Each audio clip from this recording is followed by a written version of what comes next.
Au nom du Père et du Fils et du Saint-Esprit, Amen.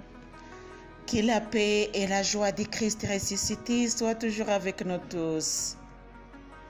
Bien, chers frères et sœurs en Jésus-Christ, nous continuons la lecture de la Bible et nous continuons aussi avec la méditation, puisque la Bible, c'est pas un livre si simple, c'est un message de Dieu, alléluia, c'est un message provenant de la bouche du Seigneur.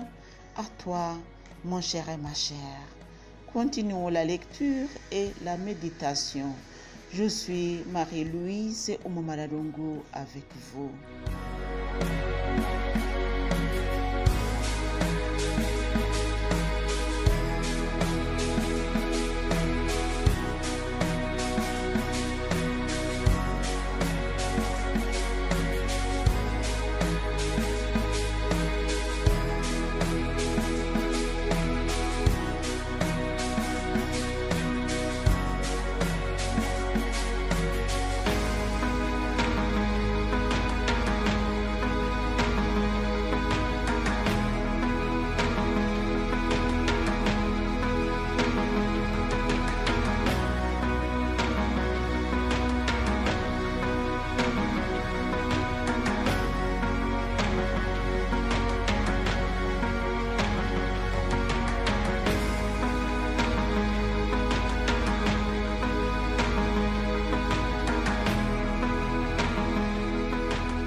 Abraham et Lot.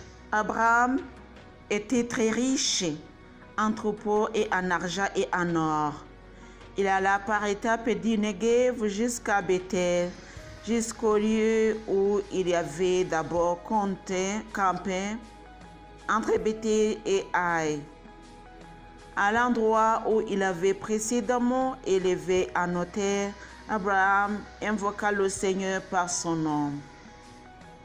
Lot, qui accompagnait Abraham, possédait lui aussi du petit et du gros bétail, ainsi que des tentes.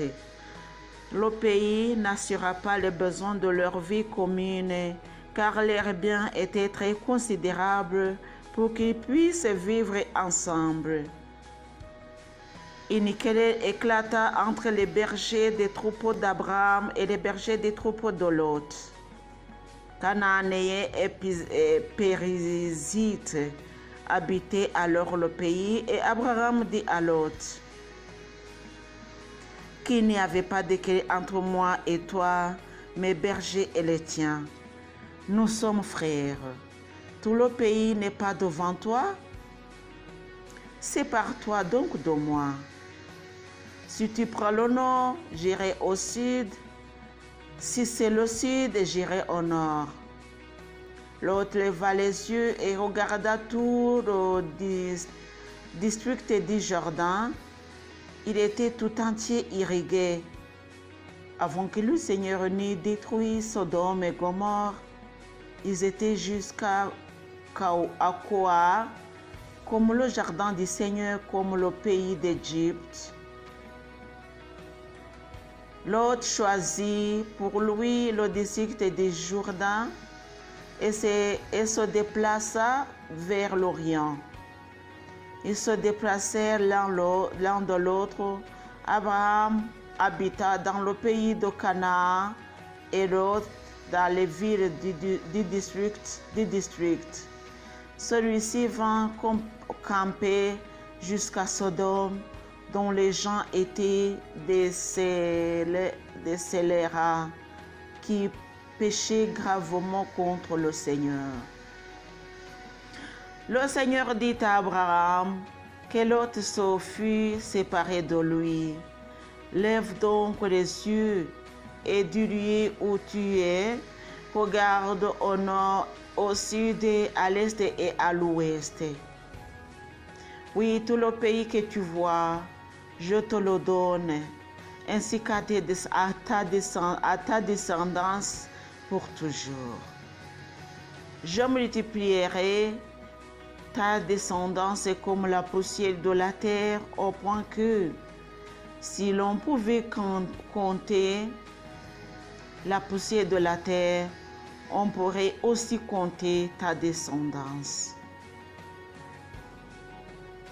Lève-toi, parcours le pays en long et en large, car je te le donne. Je te le donne. Abraham vint avec ses tentes habitées aux chaînes de Mamré, qui sont Hébron. Il y éleva un autel pour le Seigneur.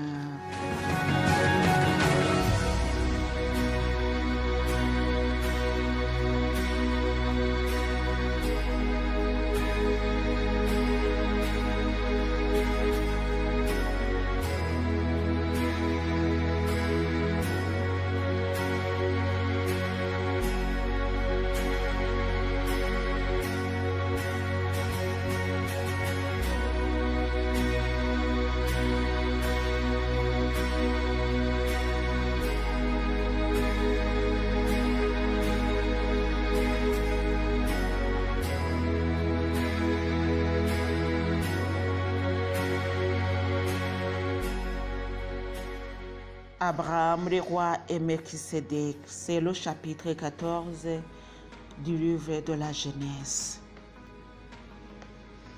Continuons la lecture. Au jour d'Amraphé, roi de Shinéa, Ayok, roi d'Elasa, Kedoramo, roi d'Elam, et Tidéa, roi de Goïm, firent la guerre à Béra, roi de Sodome, à Berisha, roi de Gomorre, à Shinéa, roi d'Adma, à Shemevé, roi de Kevoïm, et au roi de Béla, c'est-à-dire Koar. Ces derniers devaient tout faire leur jonction vers la vallée de Siddim, c'est-à-dire la mer Salée. Pendant 2 ans, ils avaient servi Kedoramoer,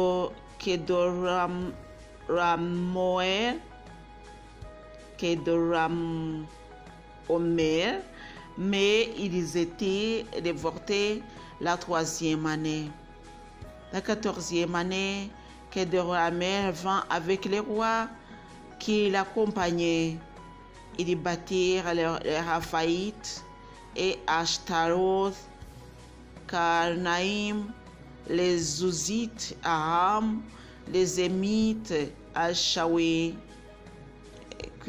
Kiriataim,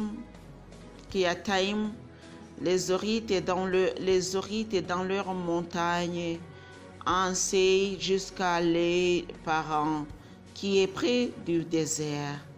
Puis il revint vers Eimshab, c'est-à-dire Kadesh.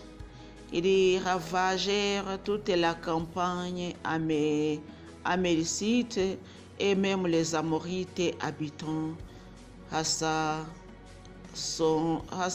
Tamar.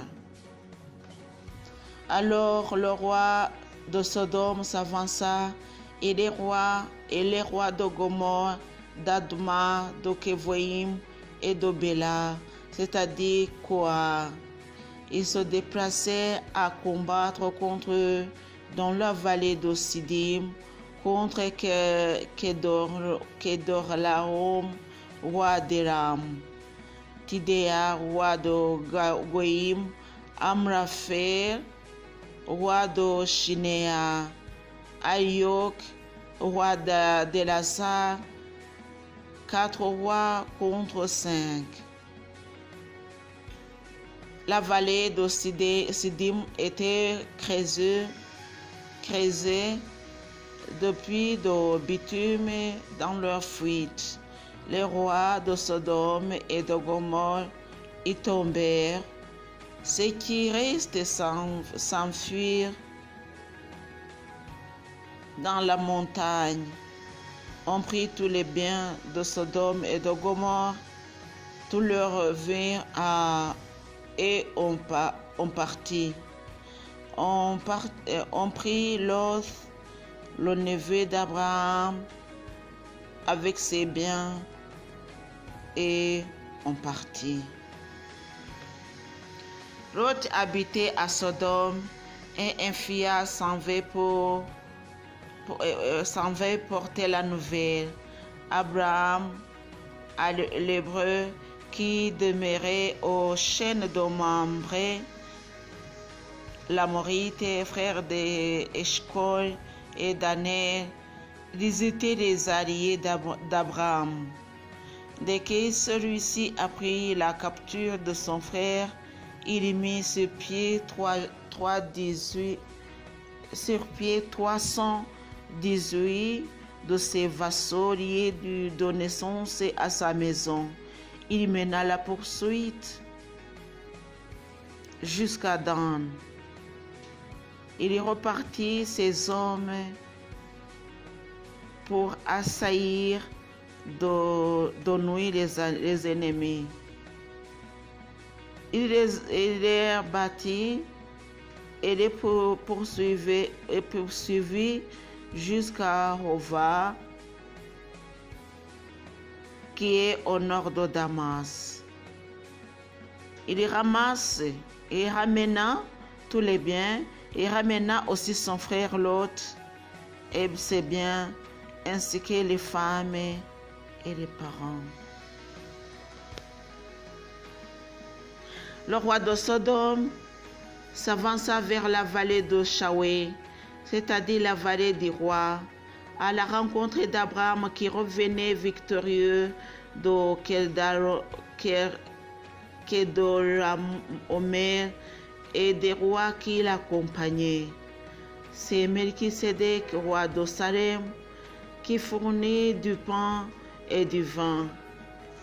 Il était prêtre de Dieu, le Très-Haut, et il bénit Abraham en disant: Béni soit Abraham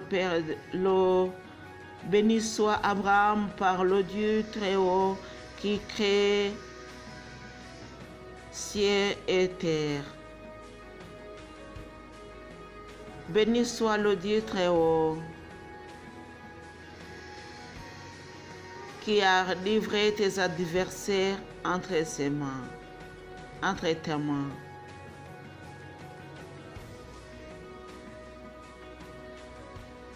Abraham lui donna la dîme de tout.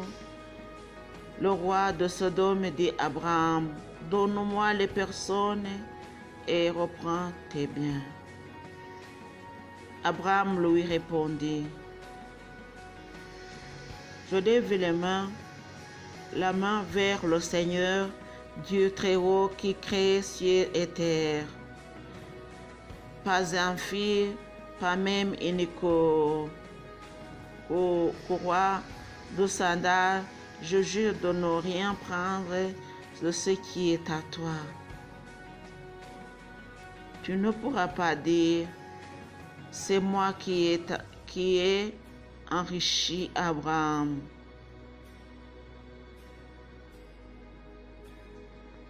Cela ne me concerne en rien, sauf la nourriture de mes jeunes. Quant à la part des hommes qui m'ont accompagné, Aner, Eshcol et Mamré, ils la prendront eux-mêmes.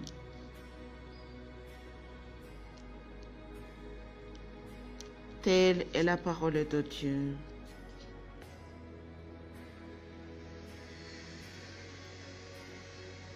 Mes chers frères et sœurs en Jésus-Christ, la parole de Dieu nous dit beaucoup. C'est notre message d'aujourd'hui que nous devons témoigner le Seigneur que nous avons connu, témoigner le nom de notre Seigneur, puisqu'il y a beaucoup de gens qui le négligent.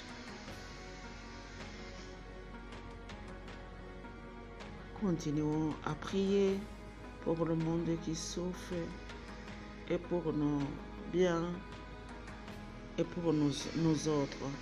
Que le Seigneur Jésus nous bénisse. Au nom du Père, du Fils et du Saint-Esprit. Amen.